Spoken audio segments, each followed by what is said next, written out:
नमस्कार, स्वागत है आपका मुनाफे की मंडी में। हमारे सभी दर्शकों को दिवाली की शुभकामनाएं। आज हम आपके लिए कमोडिटी मार्केट के लिए सबसे पहले तमाम बड़ी खबरें लेकर आते हैं। 10 बड़ी खबरें सबसे पहले आपको बता दें कि आज मार्केट में कौन सी है। गोल्ड और सिल्वर की बात करें तो दिवाली की छुट्टियों की वजह से यहाँ पर वॉल्यूम कम है और एक दायरे में ही कारोबार हो रहा है। बेहद ही छोटे रेंज में घूम रहा है। हालांकि शुरुआती ट्रेड में हल्की तेजी जरूर दिखी थी, लेकिन वो तेजी टिक नहीं पाई और अब दायरे में कारोबार कर रहा है। क्रूड की बात करें तो यहाँ पर तेजी हल्की सी बनी हुई है। ब्रेंट क्रूड का भाव $93 के ऊपर टिका हुआ है। नेचुरल गैस कल मोहर ट्रेडिंग में जबरदस्त तेजी दिखी नेचुरल गैस में। आज भी नेचुरल गैस में 2% के आसपास की तेजी है। 480 रुपए के आसपास MCX पर नेचुरल गैस का कारोबार हो रहा है। कॉपर की बात करें तो चीन के जो इकोनॉमिक नंबर आ रहे हैं वो कमजोर है, उसका यहाँ पर नुकसान हो रहा है। 650 रुपए के आसपास MCX पर कॉपर कारोबार कर रहा है। एग्री मार्केट में कॉटन का नवंबर का वायदा काफी नीचे है। 29,500 रुपए तक भाव फिसल चुके हैं। हालांकि अक्टूबर में तेजी दिख रही है 33,300 के ऊपर। हल्दी यहाँ पर भी दबाव है 7,550 के आसपास। जीरे में भी स्थिर कारोबार है। 24,000 के आसपास यहाँ पर कारोबार हो रहा है। धनिया 11,400, हल्की गिरावट यहाँ पर दिख रही है। और कैस्टर ज्यादा बुआई के नंबर आ रहे हैं। 7,100 रुपए के आसपास NCDX पर कैस्टर का वायदा ट्रेड कर रहा है। चलिए सबसे पहले अब आपको मेहमानों से परिचय करवा दूं। दिव्या गगलानी है हमारे साथ, कमोडिटी रिसर्च एनालिस्ट है एक्सिस सिक्योरिटीज से। राजीव कपूर है, कमोडिटी हेड है राजीव ट्रस्ट लाइन के। और जिगर त्रिवेदी हैं हमारे साथ रिलायंस सिक्योरिटीज के। आप तीनों मेहमानों का ET नाउ स्वदेश पर स्वागत है। और साथ ही आज हमारे साथ एक गोल्ड डिमांड पर बात करने के लिए पंकज अरोड़ा साहब हैं, जो कैट से जुड़ी हुई जो संगठन है उन all India jewellers and gold Smith federation है, उसके प्रेसिडेंट है। स्वागत है सर पंकज जी आपका। सर, जिस तरह के नंबर्स आ रहे हैं, इफ्जा के नंबर जो कल उन्होंने जारी किए थे, 35% पिछले साल के मुकाबले धनतेरस पे ज़्यादा बाइंग हुई है गोल्ड की। अब ओवरऑल किस तरह की डिमांड कैट की तरफ से नंबर आ रहे हैं, आप लोगों का क्या एस्टिमेट है और क्या नंबर आप लोगों ने जारी किया है सर? लास्ट ईयर 15 टन का सेल्स का देखा था और जिसकी वैल्यूएशन जो आ रही थी उसमें 15,000 करोड़ थी। लेकिन इस साल इंपोर्ट जो है कम हुआ है क्योंकि कस्टम ड्यूटी गवर्नमेंट ने बढ़ा दी थी, तो उसकी वजह से जो सेल्स थी वो तो थोड़ा सा कम हुई है। लेकिन भाव जो था वो लास्ट ईयर के अपेक्षा करीब 5 से 10% इंक्रीज हुआ है, तो उसकी वैल्यूएशन लगभग 15-17,000 करोड़ है। लेकिन सिल्वर को लास्ट ईयर के अपेक्षा सिल्वर 15% के आसपास काफी सस्ती रही थी। उसका बहुत बड़ी डिमांड निकल के आई है। जो लगभग टोटल गोल्ड सिल्वर का हम लोग अप्रोक्स जो देख रहे हैं वो 25,000 करोड़ का बिजनेस हम लोगों ने देखा है, क्योंकि लगभग देश में 1,50,000 ज्वेलर्स के आसपास भारतीय मानक ब्यूरो में रजिस्टर्ड ज्वेलर है। हम लोगों ने डेटा जो बनाया है वो 1.5 लाख ज्वेलर्स के हिसाब से तैयार किया है। और अनऑर्गेनाइज की बात करें जिनका रजिस्ट्रेशन नहीं है, तो लगभग वो भी ज्वेलर्स देश भर में लगभग 3 लाख के आसपास ज्वेलर है। 1.5 लाख रजिस्टर्ड है और जो भी शहरों में कंपलसरी नहीं हुआ है वहां के भी ज्वेलर्स है, तो हमने कंपलसरी वालों के हिसाब से बनाया है। पंकज जी ओके सर, और अगर आपने बोला कि अनऑर्गेनाइज प्लेयर्स की डिमांड भी काफी ज्यादा रही होगी, उसके नंबर हालांकि इफ्जा में नहीं दिख रहे हैं, उन्होंने अपने मेंबर्स की इसलिए कम दिख रहा होगा। आपने ये भी कहा कि पिछले सीजन के मुकाबले इस साल बम्पर बिक्री रही, तो ओवरऑल किस तरह के ट्रेंड है, क्योंकि आगे शादियों के सीजन भी शुरू होने वाले हैं जो 15 नवंबर से 15 दिसंबर के आसपास होंगे, तो किस तरह की फुल डिमांड है? मार्केट में डिमांड फुल है। लोगों के मन में सोना चांदी लेने के लिए कहीं कोई इनके दिमाग में तेजी वाली बात नहीं। नॉर्मली उनको सस्ता ही मिल रहा है, लास्ट ईयर की अपेक्षा भी 50,000 51,000 का भाव जो होता है नॉर्मल फिजिकल गोल्ड लेने के लिए बहुत उपयुक्त है। और जिनके यहाँ शादी ब्याह उन्होंने लिया है, आगे भी लोगों में गोल्ड की डिमांड बनी हुई है, क्योंकि कस्टम ड्यूटी 5% बढ़ जाने से आम पब्लिक को इससे कोई लेना देना नहीं होता। उसके लिए गोल्ड का भाव ही इंडियन बायर के लिए ओनली फॉर, ना उनको रिसेशन से मतलब है ना किसी चीज से मतलब है, उनको गोल्ड सस्ता मिला, लोगों ने इसको जम के खरीदारी की है। सिल्वर और गोल्ड दोनों की खरीदारी जम के लोगों ने की है और आगे भी ये डिमांड बनी रहेगी। और गोल्ड के भाव 2023 में ऊपर आने के चांसेस है। अभी डॉलर इंडेक्स की वजह से जो गोल्ड के भाव थोड़े दबे हुए चल रहे हैं, वो थोड़ा सा भी और करेक्शन ड्यू है। उसके बाद गोल्ड में तेजी 2023 से देखने को मिल जाएगी। सर, अब ये तो बात हो गई, आपने कहा कि बम्पर बिक्री हुई भी है और आगे भी होगी और पिछले साल से काफी ज्यादा बिक्री हुई है और दाम भी लग रहा है कि अभी अट्रैक्टिव प्राइस पर है और आगे दाम बढ़ सकते हैं। लेकिन सर, किस टिकट साइज की बाइंग सबसे ज्यादा हो रही है और किसकी? चांदी लोग ज्यादा खरीद रहे हैं, गोल्ड ज्यादा खरीद रहे हैं, ऑर्नामेंट्स खरीद रहे हैं, या इन्वेस्टमेंट बाइंग ज्यादा देखने को मिल रही है? सर, इन्वेस्टमेंट की बात करें तो सिल्वर बुलियन लोगों ने इन्वेस्टमेंट के रूप में ज्यादा किया है। और ज्वेलरी की बात करें तो लाइट वेट और बीच का, यानी कहने का कि जो सेल हुई है वो मिडिल प्रोडक्ट की हुई है, यानी हर 50,000 से लेके 2 लाख रुपए तक की सेल हर व्यक्ति ने अपने अपने बजट के हिसाब से ली है। लेकिन आप कहेंगे कि मतलब एज अ ट्रेंड कि हर व्यक्ति ने ही परचेजिंग करी है, कोई व्यक्ति छूटा नहीं है, क्योंकि उनके दिमाग में सोने में तेजी जैसी कोई बात नहीं थी। सोना महंगा शब्द नहीं था, सोना नॉर्मल था, तो हर व्यक्ति ने अपने बजट के हिसाब से अच्छी परचेजिंग करी है। शुक्रिया पंकज जी, आपने वक्त निकाला, पूरा एनालिसिस बताया कि मार्केट की क्या स्थिति है, कैसे इस बार बम्पर बिक्री हो रही है। लोगों के जहन में ये नहीं है कि इकोनॉमिक आंकड़े ग्लोबल लेवल पे क्या आ रहे हैं। जो डोमेस्टिक डिमांड है, एक पेंटअप डिमांड का भी फायदा मिल रहा है कि 2 साल बाद पूरी तरह से मार्केट खुला हुआ था, उसका भी फायदा मिला है। और जो इंडिया की जो ग्रोथ स्टोरी है उसका भी यहाँ पर फायदा लोग उठा रहे हैं। शुक्रिया सर एक बार फिर से आपका। चलिए वायदा बाजार की बात कर लेते हैं, जहां पर सुस्त कारोबार हो रहा है गोल्ड सिल्वर में। छुट्टियों का हफ्ता है, ट्रंकेटेड वीक है, इस वजह से भी उस तरह के इंटरेस्ट नहीं देखने को मिल रहा है। जिगर, आपको क्या लग रहा है गोल्ड और सिल्वर में यहाँ से तेजी कितनी दिख रही है? करंट लेवल पर क्या सलाह दे रहे हैं आप? Good morning mister Mohan. सबसे पहले तो ईटी नाउ स्वदेश आपको, मेरे दूसरे व्यूअर्स को भी, and my colleagues also, to everyone happy Diwali. Vishwa Mohan, अगर हम गोल्ड की यहाँ पे बात करें, मुझे थोड़ा बहुत यहाँ पे नेगेटिव अंडरटोन दिख रहा है। यस, रुपी में जो डेप्रिसिएशन हुआ था इस साल दिवाली टू दिवाली, जिसकी वजह से हमने इंडियन टर्म्स में गोल्ड में थोड़ा बहुत मोमेंटम देखा हुआ था। लेकिन अगर हम इंटरनेशनल फ्रंट पे बात करें, गोल्ड में हमने प्रेशर देखा था। आई थिंक ये प्रेशर आने वाले दिनों में बरकरार रहेगा। 2 नवंबर यहाँ यूएस की फेड की मीटिंग है, एक्सपेक्टेड है 75 basis points interest rate hike हो। एसपीडीआर गोल्ड ईटीएफ इन्वेस्टमेंट डिमांड भी नहीं बढ़ रही है, एंड मुझे नहीं लग रहा कि आने वाले दिनों में गोल्ड में कोई शार्प रैली आए। अगर रूपी में वापस एक रैली आ जाती है, सी अराउंड 83 लेवल्स यूएसडीआईएनआर में एक लेवल आ गया है रेजिस्टेंस का। सो आई डोंट थिंक यहाँ पे मार्केट में और कोई रैली आ सकती है यूएसडीआईएनआर में इमीडिएट टर्म में।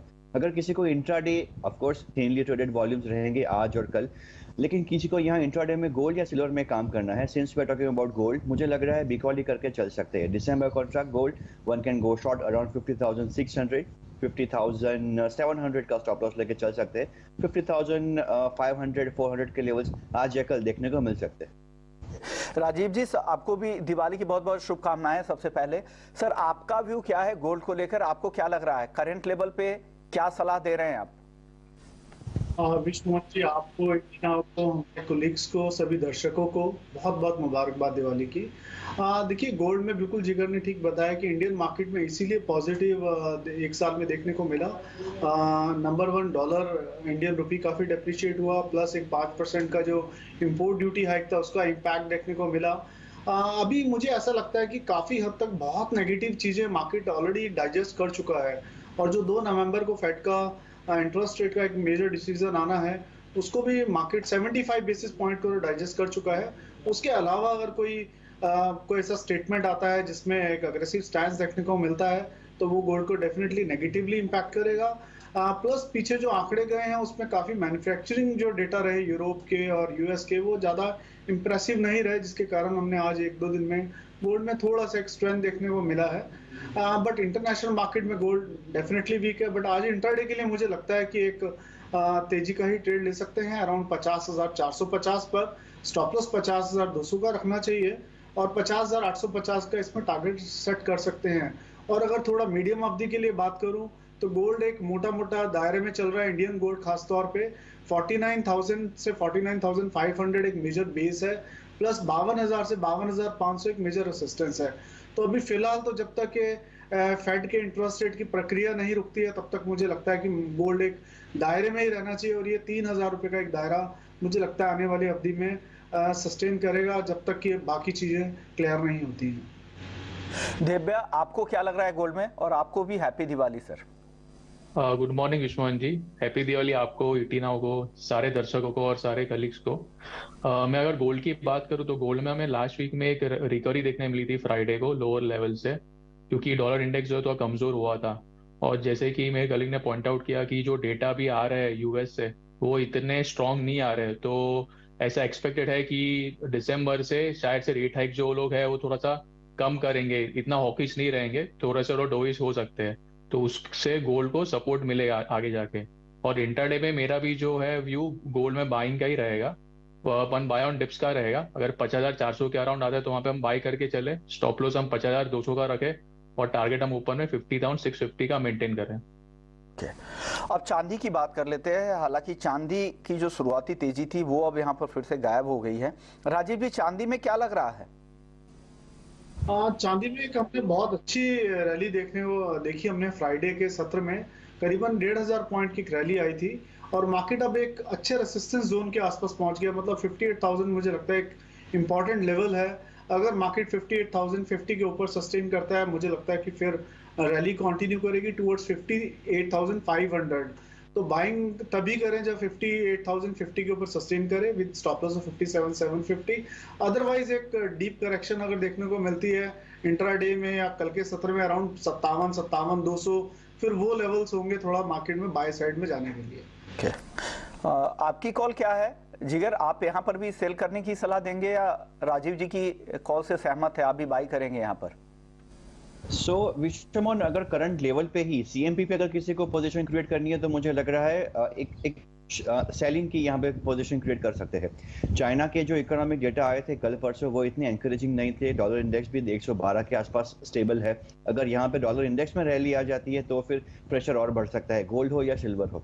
सिल्वर इंट्राडे में अगर बिकवाली का ही रिकमेंडेशन है हमारा यहाँ पे करंट लेवल से ही डिसम्बर कॉन्ट्रैक्ट में। Stop loss should be 58,000, target would B से 57,400। वैसे अगलानी, आपकी राय क्या है चांदी में इंट्राडे के लिए?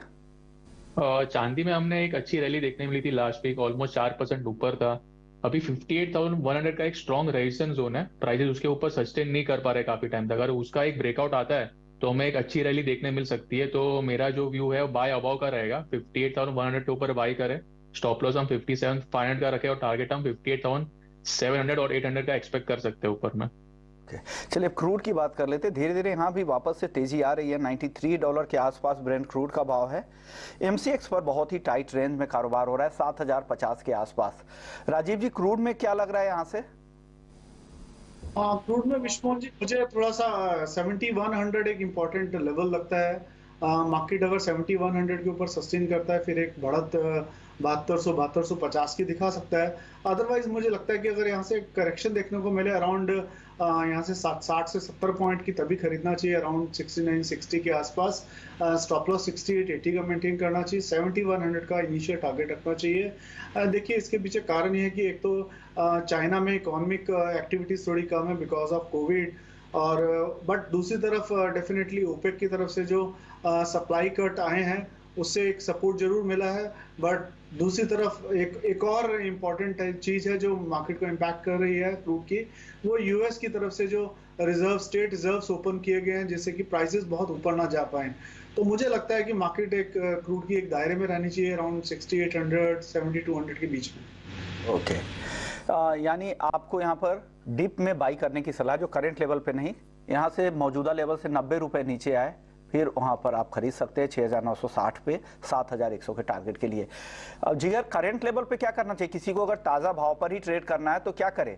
अब अगर नीचे आने पे ही खरीदने की बात कर रहे हैं राजीव जी, तो क्या करंट लेवल पर बेच देना चाहिए क्या?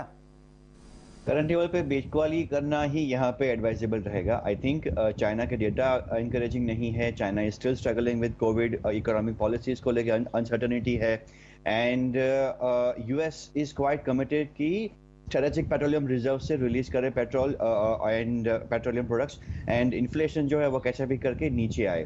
पिछले 8 या 9 महीनों से हम देख रहे हैं कि 8% के नीचे यूएस का इन्फ्लेशन जा नहीं रहा है। So they are really very much committed towards bringing it down.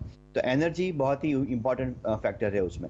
मुझे लग रहा है $85 का साइकोलॉजिकल रेजिस्टेंस है। करंट लेवल पे बिकवाली कर सकते हैं।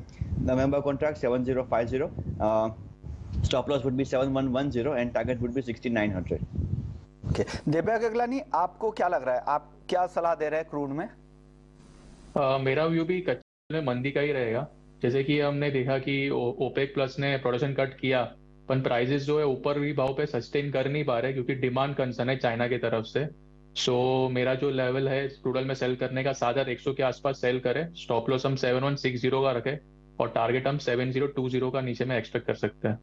चलिए अब नेचुरल गैस की बात कर लेते हैं। कल मुहूर्त ट्रेडिंग में भी यहाँ पर जबरदस्त तेजी दिखी, आज भी 2% ऊपर है, अक्टूबर का कॉन्ट्रैक्ट तो कर अब आज एक्सपायर हो जाएगा। नवंबर के कॉन्ट्रैक्ट की बात करें तो 482 रुपए के आसपास है। राजीव जी, क्या लग रहा है नेचुरल गैस में यहाँ से? देखिए, नेचुरल गैस इस तरह से हमने गिरावट देखी। नेचुरल गैस 600 के लेवल से स्ट्रेट अवे गिरती हुई 554 आई। मैं अगले कॉन्ट्रैक्ट की बात कर रहा हूँ, जो आज एक्सपायर हो रहा है उसकी बात नहीं कर रहा। वहां से 455 के आसपास से मार्केट में एक पुल बैक रैली देखने को मिल रही है।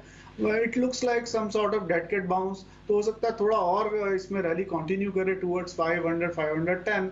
बट मुझे लगता है कि खरीद के नेचुरल गैस को नहीं चलना चाहिए, बिकॉज काफी major levels already natural gas breakdown दे चुका है।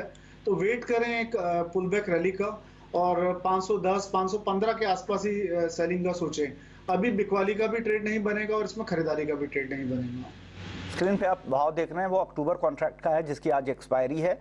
नवंबर कॉन्ट्रैक्ट के भाव है 482 है। जिगर, क्या सलाह दे रहे हैं आप नवंबर कॉन्ट्रैक्ट में 482 पे नेचुरल गैस से क्या करना चाहिए यहाँ पर? मुझे लग रहा है नवंबर कॉन्ट्रैक्ट हो या अक्टूबर कॉन्ट्रैक्ट हो, हमने पिछले 5-6 दिनों से लगातार इसमें सेलिंग प्रेशर देखा था। कुछ दिनों तो ऐसा हुआ था कि लगातार 4% 6% का सेलर भी हमने देखा हुआ है। मुझे एक टेक्निकल पुल बैक मार्केट में देखने को मिल सकता है। वॉलेटाइल कमोडिटी है, फंडामेंटल इसके बहुत ही वीक है। हो सके तो इसको अवॉइड करें, या तो फिर अक्टूबर कॉन्ट्रैक्ट में जो आज एक्सपायरी है 5 बजे के पहले उसको स्क्वायर ऑफ कर दे। पुल बैक रैली आ सकती है। By at current levels, stop loss would B 421, buy around 427, stop loss would be 421, target would be 440. October contract है, लेकिन it's very volatile, keep strict stop losses or close by 5. अक्टूबर जो आज की जो expiry के लिए 5 बजे से पहले आप इसको स्क्वायर अप कर दे, इसको कैरी नहीं करे। अक्टूबर आज की ही एक्सपायरी वाले जो सीरीज है उसकी ही एक कॉल है। 427 पे बाई करना है, 440 के टारगेट के लिए। 421 का स्टॉप लॉस सबसे पहले लगा लीजिएगा। दिव्या, आपकी कॉल क्या है? आप नवंबर कॉन्ट्रैक्ट में बताइए क्या करना चाहिए। नवंबर कॉन्ट्रैक्ट की बात करूँ तो last week almost prices 20% down थे, क्योंकि यूएस में डिमांड कंसर्न है और वहाँ पे साथ में लोकल डोमेस्टिक मार्केट में भी सप्लाई काफी बढ़ी हुई है, तो उसके प्राइसेस ऊपर सस्टेन कर नहीं पा रहे। मेरा जो है नवंबर कॉन्ट्रैक्ट में 480 का एक इमीडिएट सपोर्ट जोन है। इंटरडे का एक मेरा कॉल होगा, 480 का लेवल ब्रेक करते हैं तो वहाँ पे हम सेलिंग कर सकते हैं। स्टॉप लॉस हम 486 का रखें और टारगेट हम नीचे में 470 का एक्सपेक्ट करें। ओके, चलिए अब बेस मेटल्स की बात कर लेते हैं। बेस मेटल्स में जिंक तेज है, 275 रुपए के ऊपर है नवंबर का कॉन्ट्रैक्ट। लेड 177 रुपए 60 पैसे नवंबर का कॉन्ट्रैक्ट। और कॉपर आधे % के आसपास कमजोरी यहां दिख रही है, 654 रुपए के आसपास। एल्युमिनियम में भी हल्की कमजोरी है 196 रुपए पे। जिगर, क्या आप पसंद कर रहे हैं यहाँ पर बेस मेटल्स में? क्या खरीदे और क्या बेचे बेस मेटल्स? कॉपर में मुझे लग रहा है एक पुल बैक रैली आ सकती है। 645 650 इस लेवल के आसपास काफी अच्छा एक कंसोलिडेशन का एक लेवल बन चुका है, और आज एक थोड़ा बहुत हल्की सी मोमेंटम दिख रही है मार्केट में। हालांकि कॉपर के फंडामेंटल की बात करें, चाइना की बात करें, still not favouring an aggressive buy call. Intraday के लिए अगर यहाँ पे पोजीशन लेनी है, buy around 554 November contract 553 and 653 पे बाय करें। 650 is stop loss and 659 is target in November copper. November copper को बाई करना है 653 में, 650 रुपए का स्टॉप लॉस लगाना है, 659 का टारगेट। राजीव जी, आप क्या खरीदना पसंद करेंगे बेस मेटल में? विश्वमोहन जी, मेरा भी व्यू बिल्कुल सिमिलर है जो जिगर जी का है। मुझे भी ऐसा ही लगता है। हालांकि देखिए, जो फंडामेंटल्स हैं बिल्कुल भी सपोर्टिव नहीं है बेस मेटल्स के लिए, बट इतने नेगेटिव फंडामेंटल्स आ गए हैं, बट उसके बावजूद भाव अब टूट नहीं रहे हैं। तो इट लुक्स लाइक कि थोड़ा सा यहाँ बेस बिल्ड होगा, थोड़ा टाइम लेगा और एक पुल बैक रैली देखने को मिल सकती है। तो इंट्राडे के लिए अराउंड 652 653 के आसपास में थोड़ा कॉल रिवाइज कर रहा हूँ, क्योंकि मार्केट वहां से ऊपर आ गया है कॉपर का। 653 के आसपास, 652 के आसपास अगर थोड़ा करेक्शन आए, खरीदना चाहिए। स्टॉप लॉस मेंटेन करें 649.50 का, और 658 से 660 का टारगेट रख सकते हैं। ओके, जो नया स्टॉप लॉस है 649 का है ना सर? 649.5 का स्टॉप लॉस लगा लीजिएगा, फिर खरीदे। 652-53 के आसपास यहाँ पर ऊपर में खरीदना है, 658 रुपए के टारगेट के लिए। दिव्या, आपकी टॉपिक क्या होगी बेस मेटल्स में? तो मेरा सेलिंग का व्यू रहेगा, जैसे सारे एक्सपर्ट्स ने दिखा कि फंडामेंटल जो है बेस मेटल के लिए वो नेगेटिव ही है, तो मैं ट्रेंड के आती प्रेफर करना चाहूंगा। 656 के अराउंड सेल करें, स्टॉप लॉस हम 660 का रखें और टारगेट हम 650 का नीचे में एक्सपेक्ट कर सकते हैं। यानी नीचे में यहाँ पर बाई है, लेकिन ऊपर में जो इनके टारगेट है 55 से 58 के बीच का जो टारगेट है वो टारगेट के आसपास यहाँ पर बेचना है। दिव्या गगलानी जी की सेल कॉल है, 656 रुपए में बेचने की सलाह है 650 के टारगेट के लिए। चलिए अब बात कर लेते हैं कुछ एग्री मार्केट की। एग्री मार्केट में ग्वार और ग्वार सीड, हालांकि आज एक दायरे में ही कारोबार हो रहा है। क्या लग रहा है ग्वार सीड और ग्वार गम में राजीव जी? कि ग्वार सीड थोड़ा सा बेस बिल्ड कर रहा है, तो मुझे लगता है 4500 के बीच में अगर करेक्शन मिले तो आई थिंक ग्वार को खरीदने के लिए प्रेफर करना चाहिए और स्टॉप लॉस मेंटेन करना चाहिए 4450 का। ये पोजिशनल कॉल है, इंट्राडे कॉल नहीं है। 4450 के नीचे का स्टॉप लॉस रखें, 4550 के बीच में खरीदें और फर्स्ट टारगेट, इनिशियल टारगेट रखें 4800 का एंड सेकंड टारगेट रखें 4900 का। तो ये भी। अब मसालों में आपका क्या आउटलुक है सर? मसालों में टर्मरिक काफी कमजोर दिख रहा है, 7580 के आसपास 1.5% से ज्यादा की गिरावट है। कोरिएंडर भी आज कमजोर है और जीरा बेहद ही टाइट रेंज में कारोबार कर रहा है, 24,000 के नीचे जीरा भी है। कोई टॉपिक है बेस स्पाइसेस में आज के लिए? विष्णु जी, टर्मरिक की मुझे लगता है कि एक अच्छी पुल बैक रैली बॉटम के लेवल से दिखा चुका है, अराउंड 6600 6700 से। तो मुझे लगता है कि टर्मरिक में एक सेलिंग का ट्रेड इनिशिएट किया जा सकता है अराउंड 7630 के आसपास और स्टॉप लॉस मेंटेन करके चलना चाहिए 7750 का। और नीचे में मुझे लगता है 7300 7350 ये लेवल्स देखने को मिल सकते हैं। टर्मरिक को सेल की तरफ देखा जा सकता है।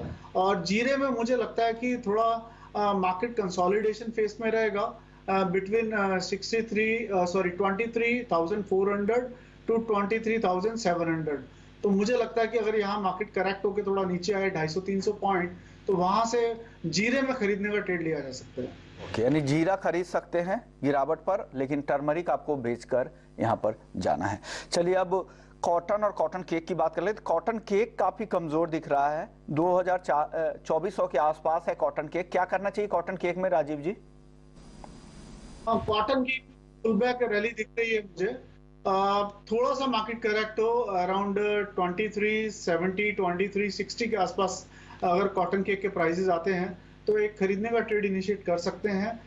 बट टारगेट भी बहुत लिमिटेड रहेंगे बिकॉज फंडामेंटल्स सपोर्टिव नहीं है।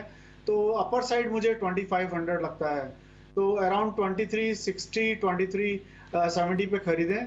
स्टॉप लॉस मेंटेन करें इसका 2300 का, 2480 से 2500 के टारगेट के लिए। एमसीएक्स कॉटन में क्या करना चाहिए? अक्टूबर हालांकि तेज है, 500 रुपए ऊपर है, लेकिन अब नवंबर में ज्यादा ट्रेड हो रहे होंगे, तो नवंबर का भाव काफी कमजोर है, 29,500 के आसपास। फंडामेंटल्स क्या लग रहे हैं और अगर ट्रेड किसी को करना है तो क्या सलाह देंगे?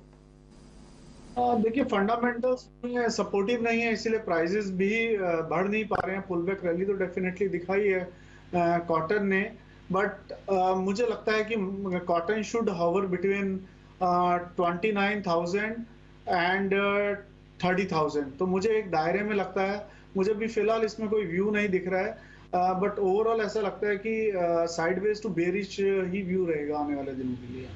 हालांकि जो वॉल्यूम है वो भी अब आगे थिन होते चले जाएंगे, क्योंकि नए सिरे से नया कॉन्ट्रैक्ट कॉटन का आने वाला है जनवरी के महीने से।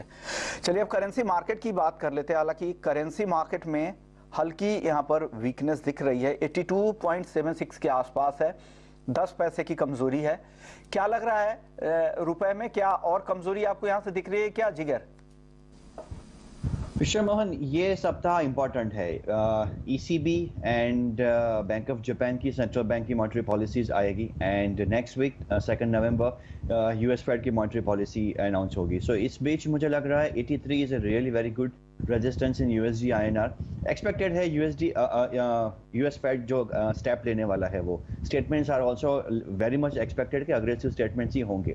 सो मुझे लग रहा है 83 के आसपास थोड़ा बहुत यहाँ रेजिस्टेंस है। ऊपरी स्तरों से थोड़ा बहुत यहाँ पे प्रेशर आ सकता है रूपी पे, यूएसडी आईएनआर पेयर पे। अगर करंट लेवल की मैं बात करूं 82.75-76 यहाँ पे भी बिग वाली रेकमेंडेड है। Stop loss should be 82.90 in October contract and target would B 82.45। Okay, तो ये भी है करेंसी मार्केट को लेकर। शुक्रिया जिगर आपका, दिव्या गगलानी आपका, राजीव जी आपका, आप लोगों ने वक्त निकाला। तो मुनाफे की मंडी को यहीं समेटते, लेकिन आप कहीं मत जाइए, ब्रेक के बाद आपके लिए लेकर आएंगे एक न्यू जंक्शन। नमस्कार।